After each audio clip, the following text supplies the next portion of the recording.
I will start this by saying that my mother has always deeply desired to have a daughter. This was something she had dreamt of for as long as I can remember. Her excitement was palpable when she and my father discovered they were expecting their first child, which happened to be me. However, everything changed the moment she learned I was going to be a boy. She was extremely disappointed, and this disappointment wasn't something she kept to herself. In fact, she has recounted this story to me on numerous occasions throughout my life, making it clear that she had always wished for a different outcome. My parents did plan to have more children since my mother in particular had her heart set on having a daughter. Unfortunately, life had other plans. After I was born, my mother started experiencing severe health complications, which over the years, made it impossible for her to carry another child. The idea of never being able to conceive again was devastating for her. I can only imagine the emotional weight of that loss, and it's one I think she still carries to this day. It must have been an incredibly painful realization for her that the dream of having a daughter would never come true. In the years that followed, my mother would often speak about her yearning for a daughter, a sentiment that seemed to intensify as time went on.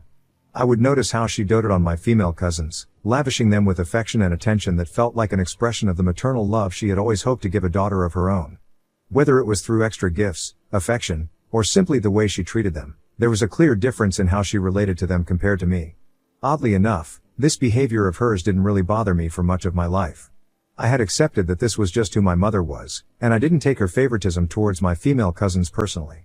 I knew she loved me, and for the most part, I was at peace with it. That is, until my ex-wife, Sophia, entered the picture. Sophia was the daughter of my mother's long-lost best friend from high school, someone my mother had reconnected with after many years of being out of touch. When my mother met Sophia for the first time, she was taken aback by how beautiful she was and instantly became fixated on the idea that Sophia would be the perfect match for me. At that time, I was single, and my mother had been somewhat relentless in her efforts to set me up with various women, but none of those attempts really stuck. This time, however, she was determined and persistent. She kept telling me how stunning and wonderful Sophia was, how much we'd complement each other, and eventually, it became almost an obsession for her. For weeks, I endured her constant attempts to push us together, and eventually, I caved. Honestly, at that point, I agreed to the blind date more out of a desire to quiet my mother than out of any real curiosity or interest. I just wanted her to stop talking about Sophia and let me go about my life.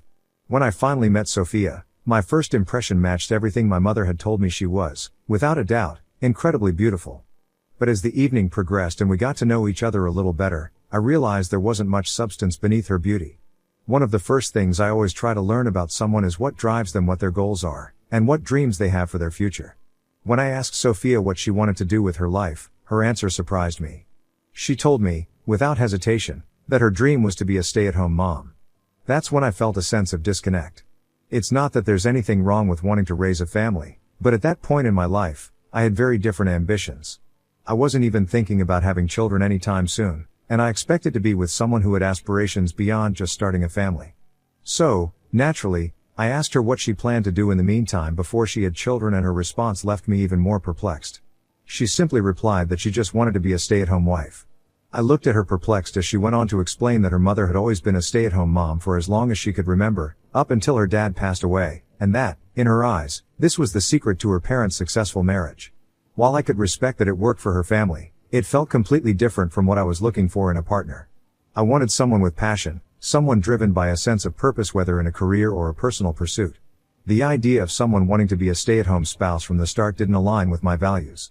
At the time, Sophia and her mom were living with their uncle, who was covering all their expenses since her mother still didn't want to work. When I came back from that first date with Sophia, I was undeniably disappointed.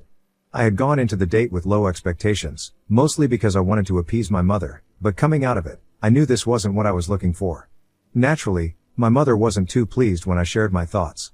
In fact, she was visibly upset, almost as if I had personally wronged her by not giving Sophia what she considered to be a real chance. She kept telling me that I hadn't taken the time to truly get to know Sophia, insisting that if I just tried a little harder, I would see what she saw. But I had made up my mind. I told her, as firmly as I could, to let the idea of us go, and that it was best if we both moved on. I should have known better, though. My mother was not someone who gave up easily, especially when she had her heart set on something, or in this case, someone. Not too long after that, my mother invited me over to her house, which wasn't unusual.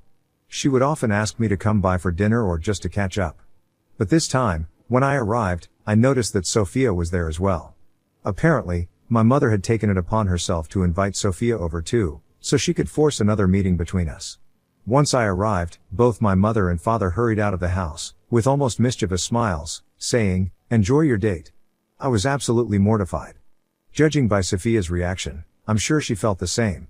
We stood there for a moment, awkwardly looking at each other, neither of us knowing quite what to say or how to handle the situation. It was like being set up on a date you hadn't agreed to, right in the middle of my own parents' home, with no escape in sight. For a few minutes, we just stood there in silence, unsure of what to do. I could have easily made an excuse and left, but I didn't want to embarrass her further. After all, she was as much a victim of my mother's overzealous matchmaking as I was. So, instead of bolting, we both exchanged awkward laughs, acknowledging how bizarre the situation was, and eventually sat down to talk. I figured, since we were already there and had nothing better to do, I might as well ask her to tell me more about herself.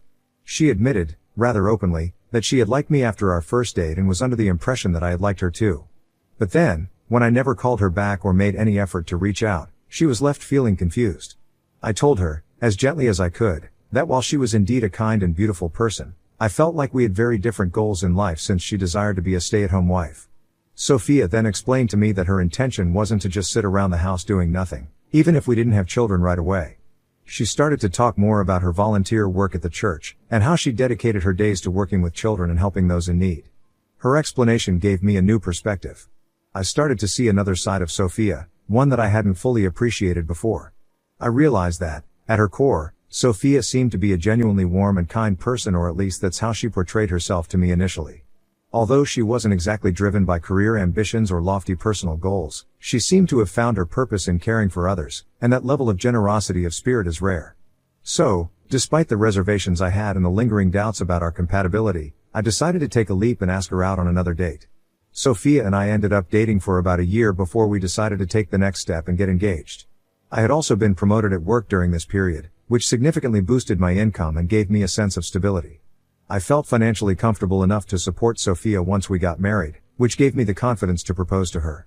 However, the timing of the proposal wasn't entirely my decision alone. Both our mothers, particularly mine, had been subtly pushing for us to get married sooner rather than later. They kept reminding us that Sophia's biological clock was ticking, even though neither of us had immediate plans to start a family. But the pressure from them was ever present, and their insistence made me think that getting married sooner was the natural next step. When we finally got engaged, my mother, true to her nature, took charge of the wedding planning.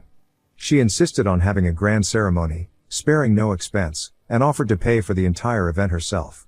My mother was determined to make Sophia's dream wedding come true as if it were her own daughter's wedding, a gesture that was both generous and somewhat overwhelming. From the venue to the flowers to the guest list, no detail was too small for her to obsess over. The ceremony ended up being incredibly lavish, much grander than I had anticipated, but seeing how happy Sophia was made it all worthwhile. After the wedding and the honeymoon, I quickly resumed my routine at work, diving back into my job, which was more demanding than ever due to my recent promotion. Meanwhile, Sophia moved into my place, and just as we had discussed before, she began to fully embrace her role as a stay-at-home wife. She wasn't idle, though true to her word, she continued her volunteer work at a church in my locality, which she had always been passionate about. However, it wasn't long after we settled into married life that I started noticing some things about Sophia's routine that seemed off. Since we had never lived together before, I was learning all these little details about her day-to-day habits that I hadn't been aware of when we were dating. One thing that really stood out was how she regularly insisted that I send money to her mother every month. She'd argue that we had more than enough and that, as a good son-in-law, it was my duty to help support her mom. I found it odd, especially since this was never brought up before our marriage. I had always assumed her uncle took care of her mother's needs, but now, out of nowhere, I was expected to contribute financially. Secondly, Sophia would often go out and come back home really late in the evening. I expected that since she was a stay-at-home wife, she'd be at home more often, handling household things like cooking and cleaning during the day. But instead, she always seemed rushed when I got back from work, and would frantically start to cook dinner late in the evening. Whenever I asked about why she was coming home so late, she would tell me how she was helping someone, whether it was a homeless person she met or a kid from the community who needed some guidance. I didn't want to discourage her from doing what she felt was meaningful. But at the same time, I thought there was at least an understanding that as a homemaker, she would handle certain household responsibilities. This wasn't happening. Our meals were often late, or she'd throw something together at the last minute. The laundry was never done in time, and the house was rarely cleaned the way I thought it should be. I tried not to make a big deal out of it at first, but as time went on, I couldn't help but feel frustrated. I began bringing it up with her, having several calm conversations about how she could balance her volunteer work and her responsibilities at home. Each time, she promised me she'd change and do better, but the pattern never changed. It was always the same story: late dinners, chores left undone, and excuses about how busy she had been helping others. One weekend when she was, once again, out volunteering, I decided to go surprise her at the church where she said she volunteered. I thought maybe it would be nice to spend some time with her in her element, and I figured I could even lend her a hand if she needed help with anything. When I arrived at the church, I asked around for Sophia, expecting to find her in the middle of her volunteer work. However, the people at the church seemed confused when I mentioned her name, and after asking several people, it became clear that my wife had never volunteered there. In fact, no one knew who she was. I felt a knot form in my stomach as I processed this. For months after our marriage, Sophia had been telling me that she spent her days at this particular church volunteering, but now I was hearing that she hadn't even set foot in the place. I kept trying to convince myself that maybe I had made a mistake.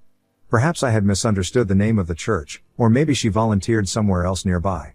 Later that evening, when she came home, I decided to play it cool. I casually asked her how her day was, and she launched into her usual explanation of how hard she had worked that day, telling me in detail about all the people she had helped and the things she had accomplished. After she finished, I asked her directly what church she had been volunteering at, just to see if she'd give me the same answer. Sure enough, she repeated the name of the church I had visited earlier, the same one where I had been told she didn't work. That's when it became clear to me that something was seriously wrong. Sophia had been lying to me, not just once, but repeatedly, about where she was spending her time. It wasn't just a simple misunderstanding, she had been deliberately deceiving me, and I couldn't figure out why. What was she really doing all day? Why was she lying to me over and over again? Something was definitely up, and I was determined to get to the bottom of it. The very next day, instead of heading to work as usual, I parked my car a few feet away from our house, far enough to stay out of sight but close enough to keep an eye on Sophia. I had made up my mind I was going to follow her and see where she spent her day. I wanted her to prove me wrong, to head to the church like she always said, and for this entire suspicion to be a misunderstanding. I was even mentally preparing myself to confess to her later, apologize for doubting her, and explain that I had let my insecurity get the best of me. But what unfolded next was something I could never have prepared for. An hour after I left the house, I saw her walk out the front door, but instead of the usual conservative clothes that she often wore around the house or around me, she was dressed completely differently in shorts and a tank top, an outfit I had never seen her wear before. I watched as she got into the car, and instead of driving in the direction of the church like I had expected, she took off in the opposite direction. My heart started racing. I followed her, staying a few cars behind to avoid raising suspicion. I kept telling myself that there had to be a logical explanation. Maybe she was running an errand. Maybe she was meeting someone else from the church. Maybe. Eventually, she pulled into a quiet neighborhood and parked in front of a house I didn't recognize. It wasn't her mother's place, and it didn't belong to any of her cousins as far as I knew. I saw a man walk out of the house to greet her. My heart sank as I watched them embrace. And then, to my utter shock, they kissed in the driveway. They held each other, arms wrapped around one another like it was the most natural thing in the world for them. I couldn't breathe. It was like watching a car crash in slow motion, except I was the one crashing, and there was nothing I could do to stop it. My hands tightened around the steering wheel as I tried to process what I had just seen. Sophia and the man then walked back inside the house, arms wrapped around each other, as if this was something they had done 100 times before. I felt sick. One thing seemed clear to me: this wasn't just a random fling or a one-time mistake. The way they interacted, the comfort between them, it was clear that this was a long-standing affair. My heart felt like it had been ripped out of my chest. All the doubts, the odd timings, the strange excuses, it all started to make sense now. She had been living a double life, lying to me about where she spent her time while carrying on this affair right under my nose. My first instinct was to call my mother. I wanted to vent, to tell her everything, to hear her voice and get some sort of comfort. But I knew if I told her, she would no doubt call Sophia immediately, either out of anger or shock, and that would tip Sophia off. I didn't want Sophia to know that I had found out, at least not yet. I needed proof. I needed concrete evidence of her affair so that when the time inevitably came to confront her, I would have everything I needed to end this marriage. I had to be smart. For 2 weeks after that shocking discovery, I channeled all my energy into gathering the evidence I needed to finally confront Sophia and initiate the divorce. During this time, I met with a lawyer to ensure that my assets would be protected as much as possible when the divorce went through. I knew that Sophia and I didn't have a prenuptial agreement, and I wanted to make sure that the fallout from this betrayal didn't leave me in financial ruin. The evening I finally confronted Sophia felt surreal. I sat her down and calmly told her that I knew about her affair. She looked shocked at first, and even tried to argue, to deny what I was saying, but I had come ready for this. One by one, I presented her with all the evidence I had collected over the past month, photos of her with the man, screenshots of their text messages I had collected from her phone, and even records of the days she had lied to me about being at church. With every piece of evidence I revealed, she knew there was no way to talk her way out of this. Finally, begrudgingly, she confessed. She admitted that the man she was seeing was her high school boyfriend, which I had already figured out after doing some research and finding him on Facebook. She tried to downplay the entire affair, saying that she was just being stupid and that she was just fooling around with him, nothing serious. She insisted that she didn't intend for things to go as far as they had. But I wasn't buying it. I looked her in the eyes and firmly told her that I was going to divorce her. She was stunned. I think, in some part of her mind, she believed she could talk her way out of it, that I would somehow forgive her or be swayed by her excuses. But when she realized that I was serious, she tried to fight it. She begged me to reconsider, saying that she could change and we could work things out. But her pleas fell on deaf ears. I knew that if I stayed, I would never be able to trust her again. I calmly told her to pack up her bags and leave. To make sure there would be no confusion or attempts to manipulate the situation with our families, I created a group chat with my parents and Sophia's mother. In the chat, I laid everything out clearly. I sent all the proof of Sophia's infidelity, the photos, the text messages, everything. I wanted them to know the full truth about why I was divorcing her, and I wanted to prevent any false narratives from being spun by either Sophia or her mother. I knew that once the news broke, all hell would break loose, and I wasn't about to leave room for any misunderstandings. As expected, the reactions were intense. My mother was absolutely livid, outraged that Sophia had betrayed me, but at the same time, she and Sophia's mother couldn't help but beg me to reconsider my decision. Despite the undeniable evidence of Sophia's infidelity, they pleaded with me to find it in my heart to forgive her and give her another chance. Thankfully, my dad stood by my side. He reassured me that I was making the right decision, and that no one should stay with a cheating partner, no matter the circumstances. He told me I deserved better and supported my decision to move forward with the divorce. A week after I filed for divorce, Sophia and her mother showed up at my house unexpectedly. Sophia revealed to me that she was pregnant with my child.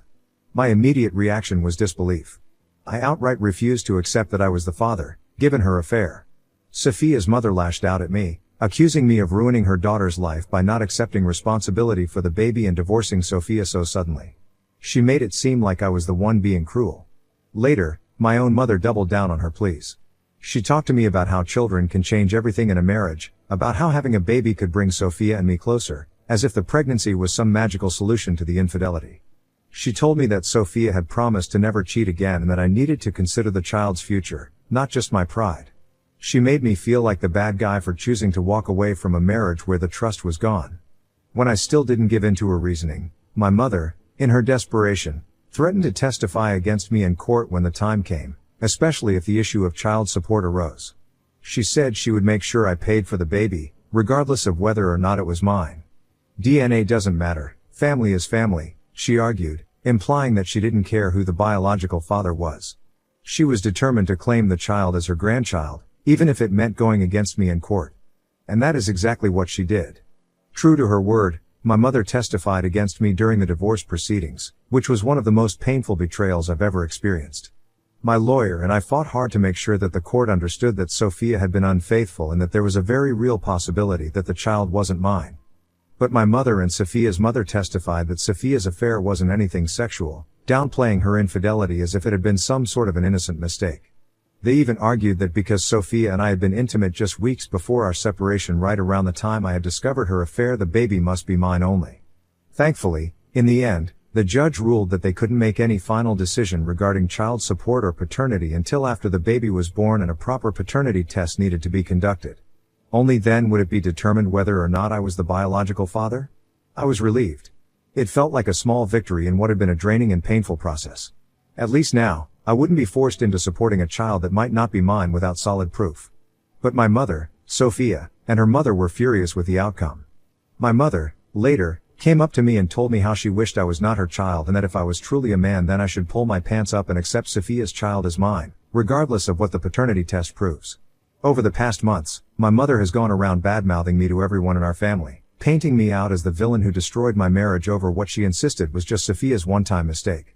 No matter how much proof I presented or how many logical arguments I made, my mother clung to her narrative, blaming me for everything that had gone wrong. So, you can imagine my satisfaction when the day finally came for the paternity test results. Sophia gave birth to a girl this week, and we promptly had the test done. It turned out that the baby did not belong to me, as expected. When I shared the results with Sophia, she broke down in tears, pleading with me to accept the child. She argued that her friends and family were going to shun her and her daughter if I didn't step up and take responsibility. I felt a deep pit of sympathy for her situation, but it didn't change the fact that I was not the father. "I'm sorry, but I can't do that," I told her firmly. "It's no longer my responsibility." Since then, Sophia has continued to call me and leave me voice messages begging me to reconsider. Ida for not claiming Sophia's baby as mine? Update 1. So, for everyone asking, Sophia is arguing that since I probably won't have kids anytime soon, I should think of this baby as mine, even though she cheated on me. She also revealed that the guy she was having an affair with, her high school sweetheart, has refused to marry her. In fact, he has never been ready to settle down, which is why she had to marry me in the first place. It's clear she wanted to use me as a cash cow while continuing her affair with him. Honestly, I hope she at least takes him to court for child support, but at this point, I just don't care anymore. Update 2. I took everyone's advice and made a post to publicly announce that I am not the father of Sophia's child. I was tired of my mom supporting Sophia after the way she had cheated on me and wanted to humiliate her just the way she had done to me for months on end. Well, guess what? After I made my post calling out my mom for backing Sophia, she called me furious because people had started to turn on her. She accused me of betraying her, which was ironic since she was the one who actually backstabbed me by testifying against me in court and trying to make me pay child support. A lot of my mom's friends and relatives had actually believed her at first, but now, with the paternity test results in, it is clear that my mom was wrong about Sophia. People are calling her out in the comments of my post as well as to her face, telling her she needs to be a better parent to me and how I am the actual victim in this situation. After my mother called to yell at me, she and dad ended up having a huge fight.